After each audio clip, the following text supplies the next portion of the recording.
안녕하세요. 오기스입니다. 자, 오늘은 1금융권, 2금융권, 3금융권에 대해서 알아보도록 하겠습니다.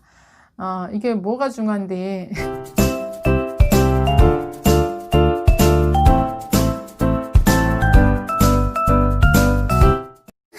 이렇게 물어보시면 뭐 중요하다기보단 이렇게 우리가 이렇게 다르구나, 여긴 이런 일을 하는구나, 이런 금융 상식을 오늘 지금 한번 쌓아보시는 시간이 되셨으면 좋겠습니다.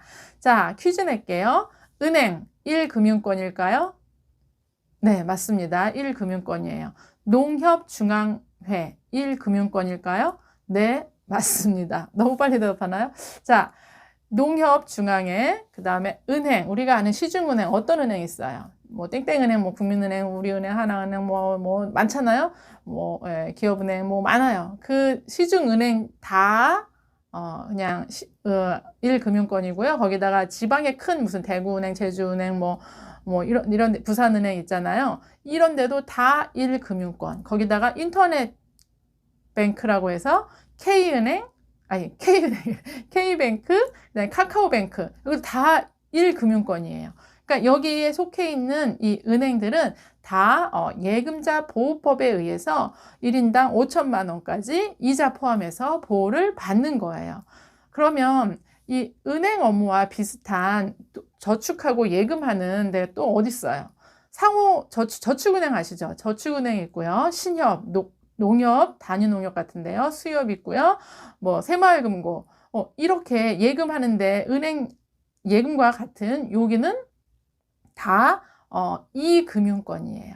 그러면 여기는 예금자 보호법에 의해서 보호를 받는 게 아니라 자체 기금이나 자체 제도에 의해서 보호를 받는 거예요. 그래서 여기서도 5천만 원까지 보호해 준다라고 적혀 있어요.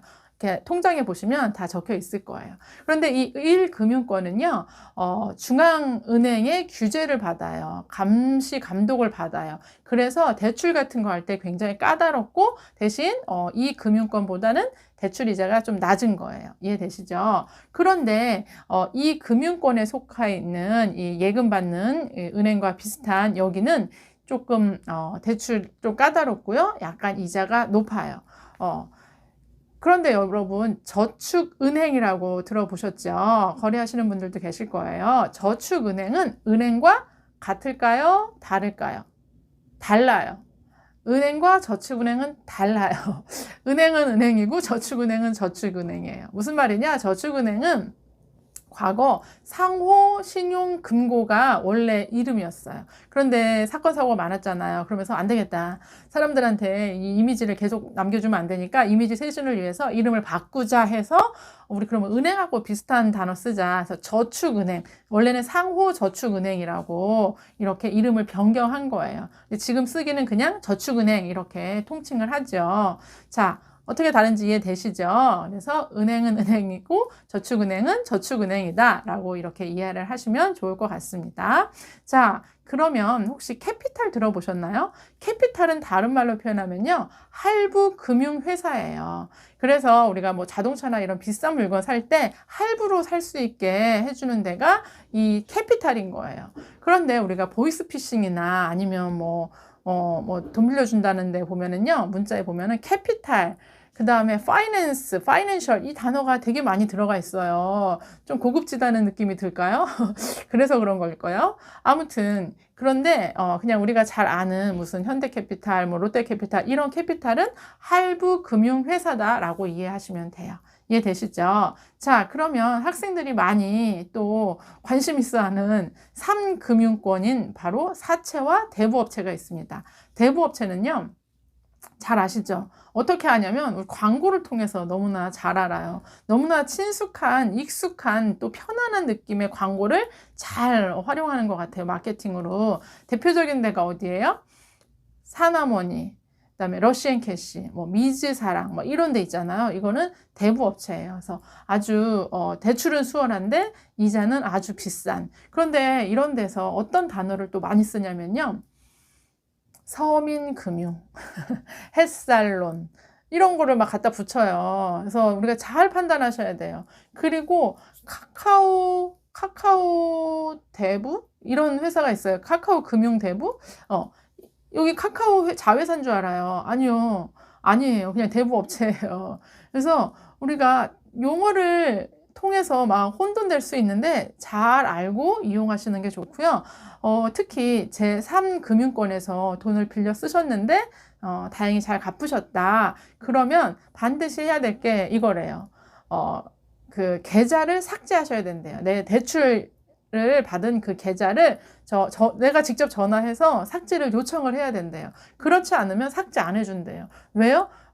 이 사람 또 빌려 쓰게 편하게 해주자 해서 그냥 남겨놓는다는 거예요. 그리고 이렇게 대출 계좌가 제3금융권에 있는 여기에 남아있다. 그래서 내가 이제 다 갚고 1금융권에 가서 이제 빌려야지 하면요.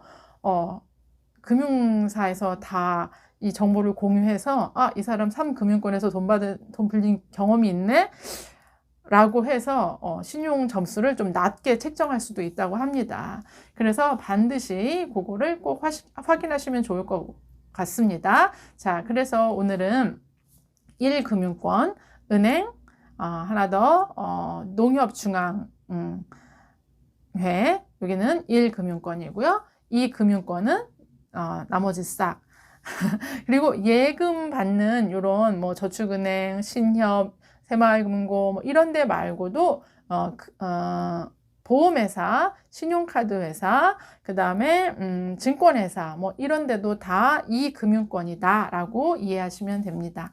이해되시죠? 그래서 1금융권은 예금자 보호법에 의해서 그리고 또 중앙은행의 어떤 통제와 이런 제재를 받는다. 그런데 이 금융권은 자체 내 기금으로 보호를 해주고 좀 더 대출이나 이런 것들 편리하게 받을 수 있게 해주지만 약간 대출 이자는 높다. 이렇게 구분하고 이해하시면 좋을 것 같습니다. 우리가 잘 알고 이용할 때 나한테 어떤 게 유익하고 나한테 어떤 게 도움이 되는지 알려면 이런 것들도 우리가 기본적으로 알아두시면 좋을 것 같습니다. 네, 그래서 오늘은 통칭, 그냥 법률로 정해진 게 아니에요. 그냥 일반적으로 1금융권, 2금융권, 3금융권이라고 하는 거에 대해서 알아봤습니다.